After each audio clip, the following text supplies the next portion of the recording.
2026 আমি ইয়াৰ প্ৰত্যুত্তৰ দিম। আমি কাম মনা নাই, কেতিয়াও নামানো।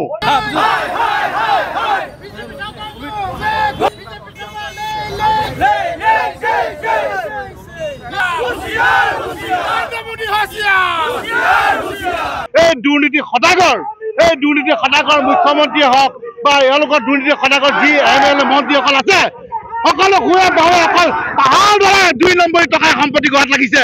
অসমৰ জনগণৰ কথা তেওঁলোকৰ চিন্তা নাই।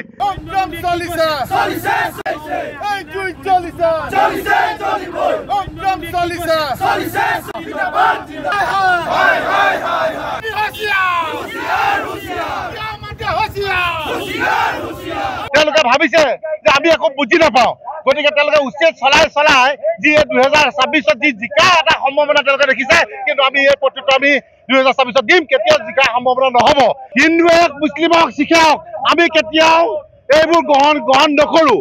কাৰণ আজি গোটেই আপুনি চাব, গোটেই ভাৰতৰ ভিতৰত আমাৰ নৰ্থ ইষ্ট আমাৰ অসমত গোটেই বুজাটো পৰিব। কাৰণ এইটো মুখ্যমন্ত্ৰী জানে।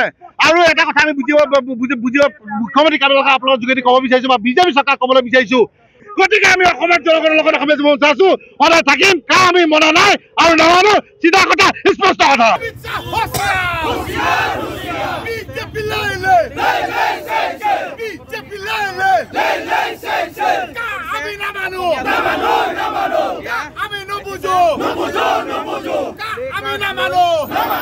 মন্দিৰে আহি অসমত টেটু ফালি চিঞৰিছিলে যে 16 মে হ'লে তুলি টোপোলা বান্ধিব বুলি বিদেশী। আজি নৰেন্দ্ৰ মোদী ক'ত হেৰাল?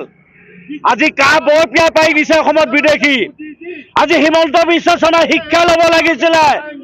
এখন ওচৰ চুবুৰীয়া ৰাজ্য মেঘালয়, যেতিয়া মেঘালয়ৰ মুখ্যমন্ত্ৰীয়ে ক'লে আমি এজনো বিদেশী বুজা নলওঁ, কিন্তু হিমন্ত বিশ্ব শৰ্মাই নিজৰ গাদীৰ কাৰণে আজি কৈ থাকিলে। গাদী ভৰিত ধৰি অমিত শ্বাহৰ ভৰিত ধৰি মুখ্যমন্ত্ৰীৰ দায়িত্ব ল'লে। লোৱাৰ পিছত কিন্তু বিদেশী বুজা লৈছে। ৰাজসাহায্য পোৱা এজন কেবিনেট মন্ত্ৰী জয়ন্ত বল্লভ বৰুৱাই কৈছে যে বিদেশী হিন্দু হ'লে তেওঁলোকে বোলে সংস্থাপন দিম। আৰু আমি ক'ব বিচাৰিছোঁ, তোমাৰ কিমান জ্ঞান আছে? তোমাৰ অসমৰ কাৰণে কি স্বাভিমান আছে? আৰু সেইজন জয়ন্ত বল্লভ বৰুৱাক ক'ব বিচাৰিছোঁ, আপোনালোকে য'ত অসমৰ বাহিৰত যদি মাটি কিনি ৰাখিছে তাক বিদেশী সংস্থাপন দিয়ক, কিন্তু অসমত দিয়া নহ'ব।